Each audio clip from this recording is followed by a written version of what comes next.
מצפייה בליגת הצדק קשה להתבלבל. יש שם סופרמן ובטמן ושחקנים זוכי אוסקר, אבל באופן מופגן דמות אחת נבנית כמובילה. היא אומנם חדשה יחסית בנוף ההוליוודי, אבל כבר הצליחה לסמן וי על מטרה שמעטים הגיעו אליה. להיות הכוכבת הראשית בסרט שהכניס יותר מ$800 מיליון בקופות. You will soon find out. ההצלחה של וונדר וומן מטורפת, אני חושב שעלתה גם על הציפיות, למרות שהסרט עשה באז מטורף. הופתעת? איך את מתמודדת עם כל מה שקורה? אני פשוט זורמת עם זה. אני לא... גם בחלומות הכי טובים שלנו, היו לנו הרבה ציפיות לסרט הזה, אבל בחלומות הכי טובים שלנו אנחנו לא צפינו את זה. וכמו כל דבר שקרה לי בחיים, אני מרגישה שרק ברטרוספקטיבה אני אבין מה קורה. אבל אני הכי אסירת תודה ומתרגשת ומודה ליקום ומרגישה, אתה יודע, הכי ברת מזל שזו אני שהולווה לה הטייטל הזה, ואני נכנסתי לנעליים האלה, וזה כיף גדול. אם למישהו עוד היה ספק, גל גדות כאן והיא נשארת. עברה את טבילת האש בהצלחה אדירה, הוכיחה שמקומה בין הגדולים של הוליווד, ועכשיו מובילה במידה רבה גם את צוות השחקנים הרחב יותר בעולם הקומיקס של DC, בסרט החדש ליגת הצדק.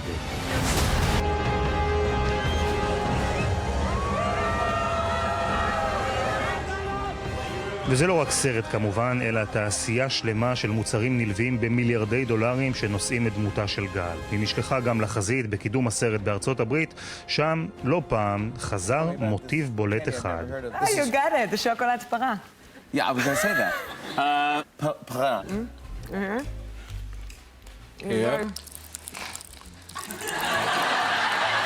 לכותבים פה אין מושג לגבי מה שקורה בישראל, והם נותנים לי לאכול חומוס. השמירה הזאת על הישראליות. השוקולד לג'ימי פלן וב-SNL המונולוג בעברית, זה מה? למה זה מגיע? כי זה חלק ממי שאני. אני ישראלית. כאילו, אני לא... חשוב היה לי מאוד לא לחסות את זה.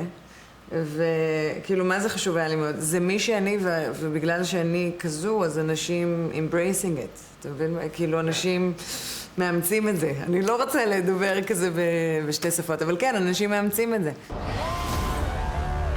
How was it for you working with her? Did you have some of the Israeli vibe rub off on you? Through tchina and hummus and falafel, and we had like food fight. I mean, it was an honor. She's absolutely the perfect woman to play Wonder Woman. I have yet to meet anyone from Israel who has not asked me about Gal. Oh, you know. She must be the most famous person in Israel, short of like Netanyahu or Perez, David Ben-Gurion. They're going to change the airport to Gal Gadot Airport. הרבה ציפיות יש לאולפנים מליגת הצדק. הוליווד תמיד אהבה לשווק גיבורי על שמצילים את העולם, אך הפעם זה קורה בזמן שדווקא שם, בבירת הסרטים העולמית, האדמה רועדת. And police in Los Angeles say they're investigating a possible sexual assault case against Harvey Weinstein. Angelina Jolie and Gwyneth Paltrow saying they too were sexually harassed by Harvey Weinstein. המפיק החזק בהוליווד, ויינשטיין, היה רק ההתחלה. שחקניות ושחקנים מדברים מאז בגלוי על הטרדות מיניות, תקיפות, סחיטה, אפילו אונס, שנשמרו כולם כסוד גלוי באחד המקומות המוכרים והמצולמים בעולם. I'm gonna take a shower. You sit there and have a drink. Water. I don't drink. Can I stay on the bar? No. I'm sorry. I cannot. No, yesterday was a kind of aggressive for me. גדות צייצה נגד בריונות והטרדה מינית וחיזקה את הנשים שמדברות על התופעה, ובתור דמות שהיא מודל לחיקוי עבור בנות ונשים בכל העולם, עיניים רבות נשואות אליה. בחלק הזה ברעיון התבקשנו לעבור לאנגלית. Do you think that you have a more important role now with everything that's happening? There should always be a good momentum for women, and we should always be there to support it.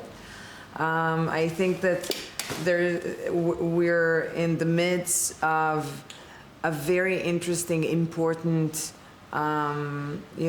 trend of people speaking out. I can only hope that it's not just going to be a trend, but it's going to be a profound change. Something darker. בניגוד לגל, הכוכב לצידה בן אפלק כבר חלק מרכזי בהוליווד שנים רבות. הוא עבד עם ויינשטיין, לאחרונה גם אולץ להתנצל בעצמו אחרי ששחקנית סיפרה שנגע בה באופן לא ראוי. כמו כן, הוא אשם לא פעם שידע על מעלליו של המפיק ושתק. Were you surprised by the amount of stories that came out? Shocked. One or two incidences seems, it's horrible. You think 85 women or whatever who've been exploited in some way. It's monstrous. And it's really opened my eyes to the scale of this problem. I think as a man, in part, I thought I understood the world pretty well and what was going on, but I really didn't. I didn't know what it was like to be harassed or groped or, talked over or bullied or interrupted, or things that women have faced for so long in the workplace. There was kind of a collective sort of saying of this is enough, and I think one of the really important things is that men, this is why I'm trying to do the same thing, take a look at ourselves and our behavior and make sure that, and really check ourselves and make sure that we're doing the right thing. I'm taking the revenue, the residuals from movies Good Will Hunting, Shakespeare in Love, Chasing Amy, stuff like that. I'm donating those residuals to Film Independent and to RAIN. So women's organization. מה שהתחיל בהוליווד כבר מזמן התפשט למקומות נוספים ולתחומים נוספים, והעתיד עושה רושם לשנות את העולם. גל גדות היא וונדר וומן על המסך, נלחמת במפלצות שמטרתן להטיל אימה והרס במציאות, ובהתחשב במעמדה כאחת הכוכבות הגדולות בעולם היום, היא ואיתה נשים רבות נוספות יכולות לנצח במאבק חשוב הרבה יותר.